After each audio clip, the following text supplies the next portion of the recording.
Well, hello everyone. It's Sybil Starr, and I am here today to give the astrology forecast for the Sagittarius New Moon that occurs on December 19th at 5:43 p.m. Pacific time. It occurs at 28 degrees, 24 minutes of Sagittarius. This is a very, very exciting and actually fabulous new moon because it is in alignment with the Galactic Center, the star Etamin, and Three-Eye Atlas. This is the day when Three-Eye Atlas makes its closest approach to the Earth. So it's very exciting. And I'm calling this Sagittarius New Moon and Three-Eye Atlas Awakening the Frequency of Love. And that's really what I think it's about. Okay. All right. Let's see here. All right. So let us begin. I'm going to start with I'm going to show you the chart. Okay. Let's do a share here. All right, so here we are. Okay, so here it is. All right, Sagittarius New Moon, December 19th, 2025, 5:43 p.m. That's Pacific time. You can adjust it for your time. Here I am in Santa Rosa. All right, so what we've got is the sun and the moon at 28 degrees, 24 minutes of Sagittarius right here. Okay, it is the moon. The sun and moon are conjunct Juno, and conjunct Venus, but it's also in a out of sign conjunction with Mars at 3 degrees of Capricorn. All right. Now this new moon is also in a square here to Saturn, to the Saturn and Neptune in Pisces. They're in the last degrees of Pisces here, or Neptune is in the last degree. Saturn will be shortly. And it's also in conjunct the planet Uranus right here. Okay, at 28 degrees, 18 minutes of Taurus. All right, so anything else here we're going to be talking about? This new moon is so powerful that not only with the planetary aspects, but the galactic aspects that it makes. All right, so let's talk about what this actually means. Okay, so what is the Sagittarius archetype? What is the energy of Sagittarius? Because we've got Mercury is also in Sagittarius. We've got 4 planets in Sagittarius and an asteroid. So the Sagittarius archetype is very much about the quest for the truth. It's a visionary kind of a sign. It can see the big picture. It knows how to put the pieces together. And you know that old saying they can see the trees. Excuse me, they can see the forest. Don't always see the trees, put it that way. They know the trees make up the forest. It is about the freedom to explore and the expansion of consciousness. It is looking for meaning. It's a big picture kind of energy, like I said. It also represents our belief systems. And now Sagittarius is about the seeker, and it recognizes that it is about the journey and how we grow in the journey, not necessarily the destination. And that's what it's really about. There really is often not a real destination. It's the experiences we have along the way and how we grow and how we respond to those kinds of energies. Sagittarius is said to be an experiential kind of an energy. Like Sagittarius will only know fire is hot when it puts his finger in it. But the key is like, you know, getting on the bike, falling off, and getting back up. That's really the key to Sagittarius. There will be lots of falls, lots of mistakes, but each time we do, we learn that was really a mistake. What seemed like a mistake was really something we needed to learn along the way, and to just get back up on our feet and keep going. Sagittarius is known to be kind of blunt and frank. It is said to have open mouth, insert foot syndrome. And I like to share that because sometimes things just need to be said, and it's how they come out. But there are other times we could use a little more tact. Okay, all right. So, Sagittarius can be very opinionated as well. Um, and they, as they're on their quest for the truth, they may believe that their truth is the truth for everyone, and that's just not true. It's the really wise and mature Sagittarian energy is recognizing that everyone has their own truth, and they don't have to believe the same. When we get stuck in dogma and fundamentalism, is when it becomes a shadow, and where we're stuck in our own personal growth process, when we think we found the truth and we don't move any further. Okay, all right. And also, Sagittarius is learning to be tolerant. The shadow of Sagittarius is dogma, fundamentalism, arrogance, and ignoring details. Like I said, not seeing the trees, only seeing the forest. All right. The new moon at 28 Sagittarius is a culminating fire lunation at the end of the sign of vision, truth, and higher meaning. This is not about new information. It's about a new perception. Okay, right. And we know that our perception of reality, our perception is what creates our reality, how we see the world.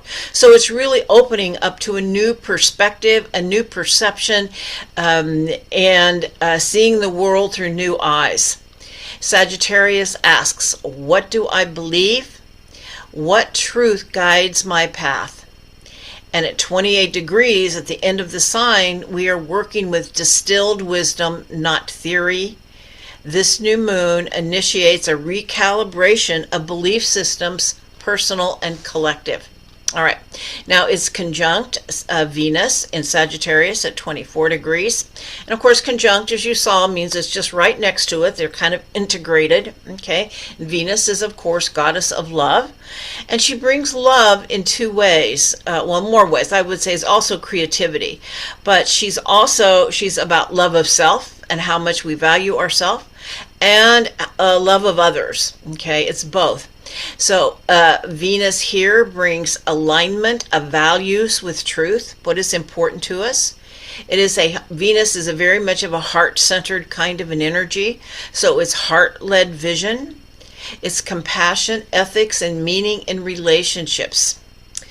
Being here, she softens Sagittarius fire into heart-centered wisdom, reminding us that truth without love becomes dogma. Right, when we're just aligned with our beliefs, but we have no heart, we don't recognize and honor other people's perspectives. All right.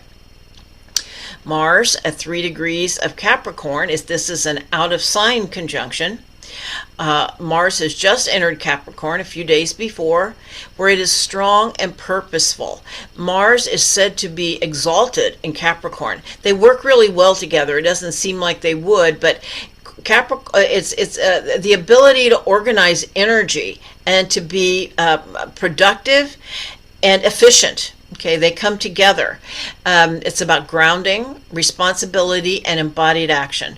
When Mars is in Capricorn, we can actually get a lot done. There's a lot of focus on action and how to organize that energy and get things done.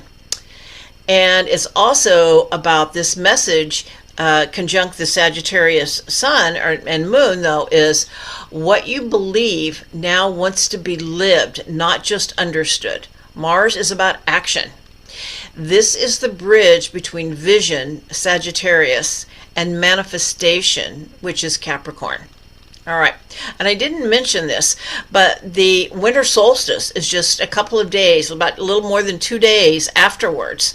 This is on the 29th, the new moon, it's not 2 days. It's less, it's just a little over 1 day.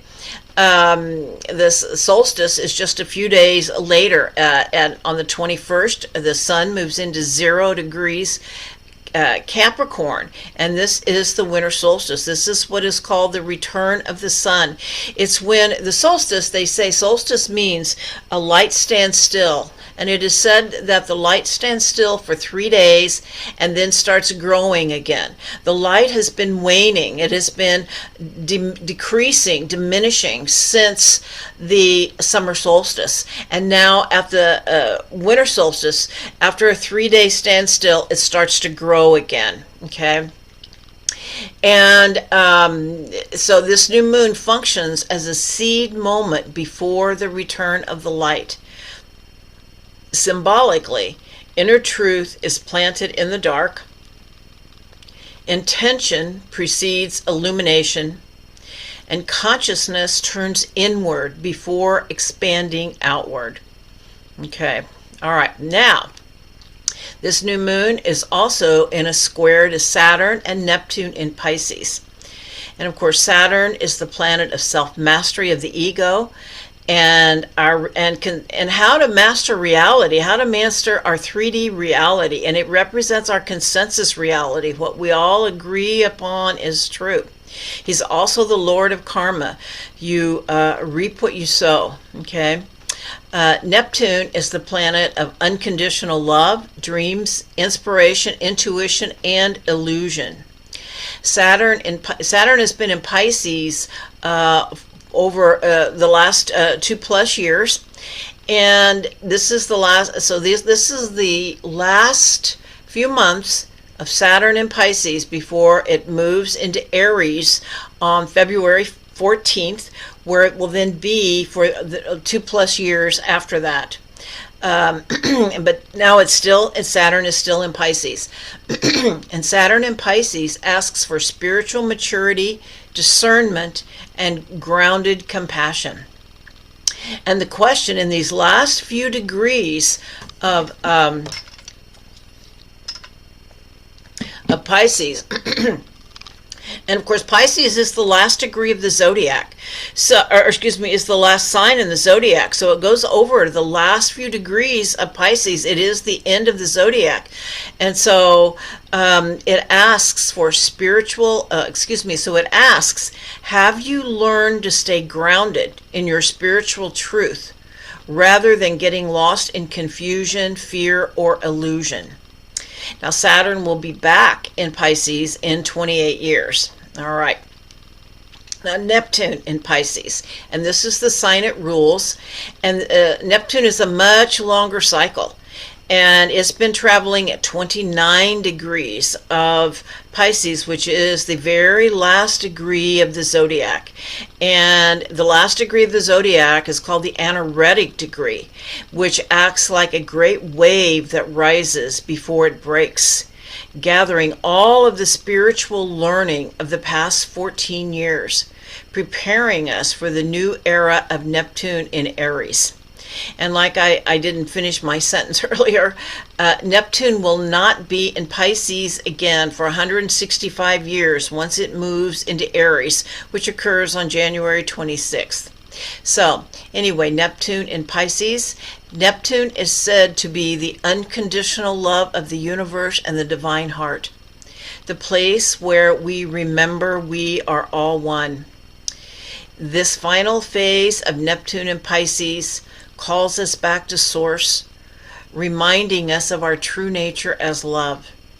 It asks us to surrender resistance, move with the flow of life, and trust the quiet voice of our intuition that has been guiding us all along. It's like Neptune traveling through its own sign in these deep cosmic waters where our unconscious has been growing and expanding in our connection with Source. So then when it moves into Aries, we'll be giving birth to a new spiritual identity. But Neptune asks us, it's traveling this last degree of Pisces. What Neptune is asking me is to finally let go of, so I can return to the truth of who I am and trust the guidance of my own heart. Okay. Neptune in Pisces dissolves illusion, reopens intuition, and heightens sensitivity.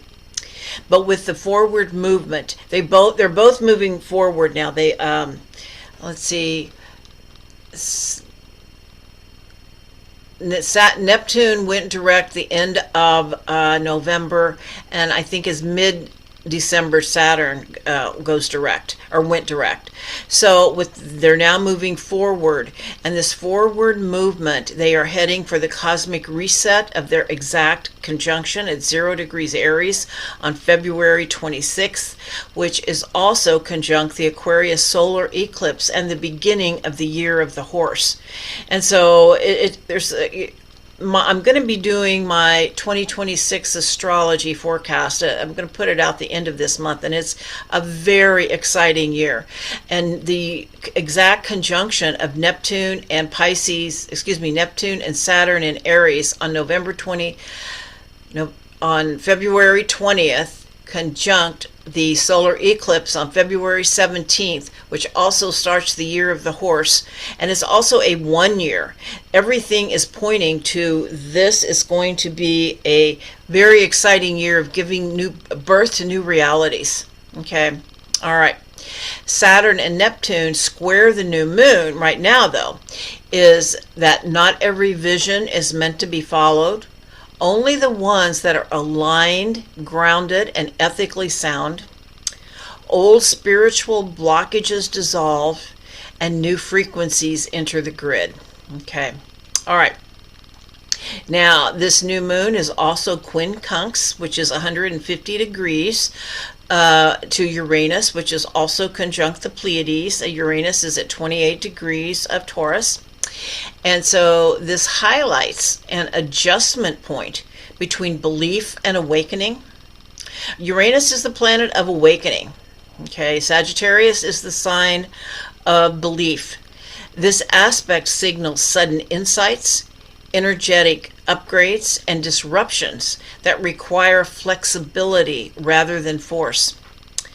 Uranus, aligned with the Pleiades, brings higher frequency consciousness and future-oriented awareness, while the new moon asks us to recalibrate our worldview to accommodate what is awakening in us, within us. Okay, this is not a comfortable shift, but a necessary one, inviting us to adapt, integrate new perceptions, and align with an evolving soul truth that cannot be ignored.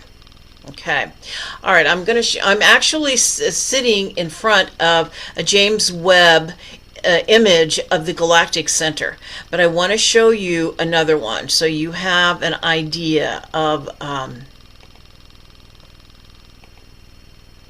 Okay. All right. I'm going to share this image. Okay.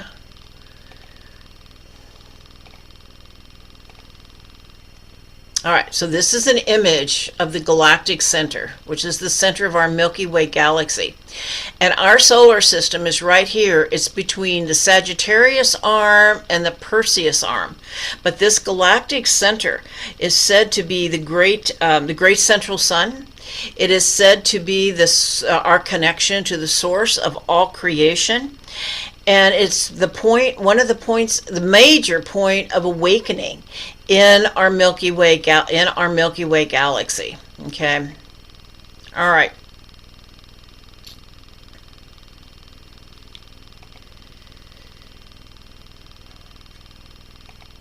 Okay. All right. So, conjunct the Galactic Center. So the Galactic Center, which is we map it at 27 degrees of Sagittarius. Okay, that's how we locate it in the sky.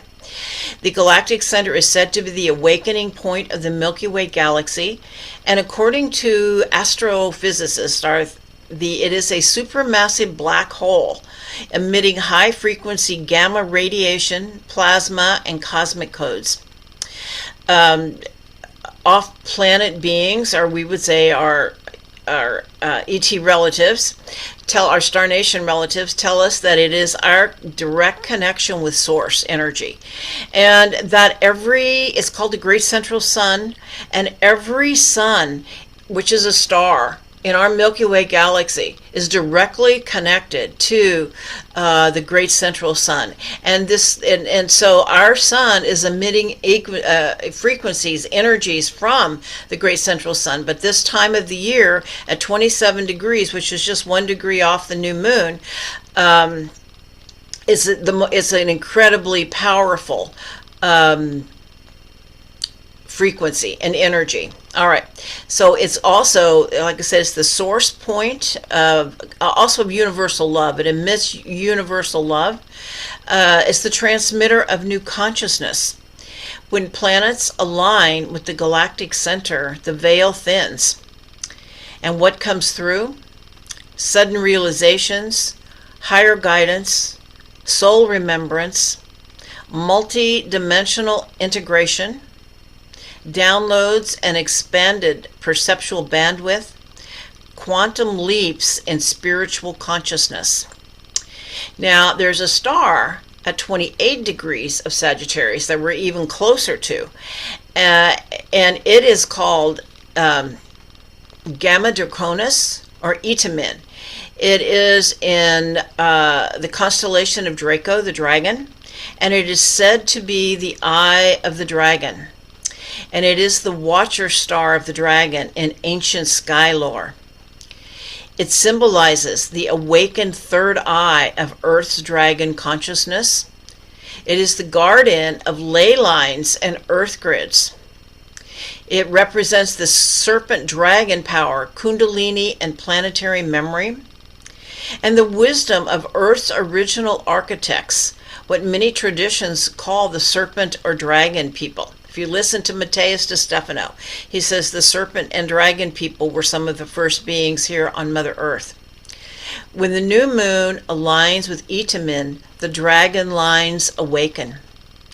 And this includes the masculine and feminine dragon ley lines. And there's a couple of examples. One is the Michael Mary lines in southern England. And another is the rainbow serpent and plumed feather serpent lines of indigenous culture. And they're energy pathways like meridians in the human body. And so they're going to be activated. And apparently there is a rainbow serpent line that is said to run through Mount Shasta. So Mother Earth is awakening. Not only is this about our consciousness awakening, it's about Mother Earth awakening. We all can already feel it happening. There's so many volcanoes, earthquakes. Mother Earth her consciousness is also waking up. And these are also the places where the veil between star realms and earth realms thin, and what we might call sacred sites. The sacred sites are going to be very active, and if you're close to a sacred site, this would be a wonderful night to be there. And of course, it's a new moon, so setting your intention, but knowing this is a huge awakening. Okay, all right. This activation is global and local. It moves through the planetary grid and the human body, especially the spine and the third eye, which may act as receivers and conductors of these ley line frequencies. All right, and so this brings us into 3-eye Atlas, which some are calling third eye Atlas, which is once again awakening of the energetic lines, the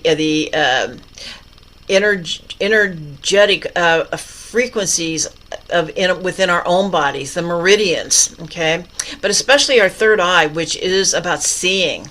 And of course, we've got, the eye of the dragon. All right. So, but now let's go back to 3-eye Atlas. So what is 3-eye Atlas? If you're not familiar with it, many people are. It is an interstellar object, and it is a visitor not from our galaxy. What it actually is, there's been a lot of different opinions of what it actually is, but it is certainly making a big splash. It's really getting our attention. Some say it's a comet. Others say it is a plasma being of consciousness. And others say it is a cosmic device created by advanced Star Nation civilizations to act as a frequency trigger to activate evolutionary upgrades. And Barbara Henn-Clow, I just saw a video from her, and she says she believes it's something called a tesseract, which is a geometric configuration that can change form as it moves. That is not just one shape, and that it is actually a vehicle for time travel. Okay, but that it is a frequency activator. Now, the interesting thing is that it has changed color many times. When it was first observed last July, it was red. Then it went through the sun and what we call perihelion and went behind the sun. And when it came out, it turned blue. Then it turned green, and now it is said to be gold. So it's got many different colors. And it appears to have a conscious trajectory. It was first discovered in the constellation of Ophiuchus, which is said to be the 13th sign of the zodiac, and that of a man holding a snake, and said to be the healer Asclepius, which is interesting because we're in the year of the snake. It will change next year in February, but we're still in the year of the snake, and the snake has to do with healing, with shedding, and purification. It went to Mars in early October, where it appears it impacted consciousness around war, as this is when a peace agreement happened between Israel and Gaza. I don't know if it's actually still going on, but it did happen then.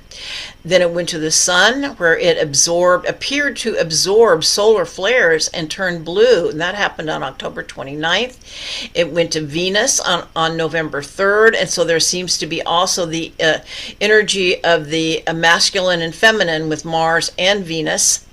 It comes to Earth on December 19th, and its final activation will be close to Jupiter on March 16th of 2026, when Jupiter is tightly conjunct the star Sirius, which is a star of spiritual guidance, initiation, and higher consciousness. And Barbara Hancock also speaks of Jupiter being one of the places in our solar system where the ascended masters reside. I know others believe the ascended masters, some of the ascended masters reside in Venus as well. So it's very interesting. It's gone to these planets. And as I said, it's being called Third Eye Atlas because it is said to be an awakener. And I heard just something really interesting in a hypnosis session, a QHHT hypnosis session, and this really seems to resonate with me as well, that it is acting as an amplifier, that it's magnifying whatever we send into the field. It can intensify fear or strengthen love, accelerate confusion or deepen awakening, depending on what we hold. Because of this, its presence invites us to stay mindful, heart-centered, and intentional. Some believe the Three-Eye Atlas may even be connected to the blue star Kachina of Hopi prophecy, because it is said to come as a sign of purification that precedes the birth of the new world, marking the transition from the fourth world to the fifth. And in this and purification is part of the healing process. It started, in the sign of Ophiuchus, which is about healing.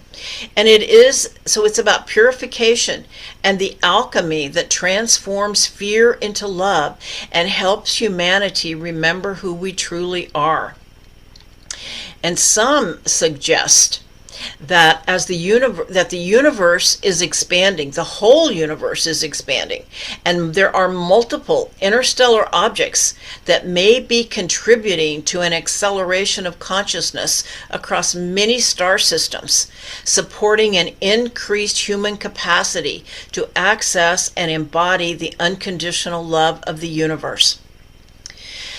And then one last thing with Three-Eye Atlas is that at this new moon, Three-Eye Atlas is visible just below the star Regulus in the constellation of Leo, and this occurs in the early morning hours of December 19th.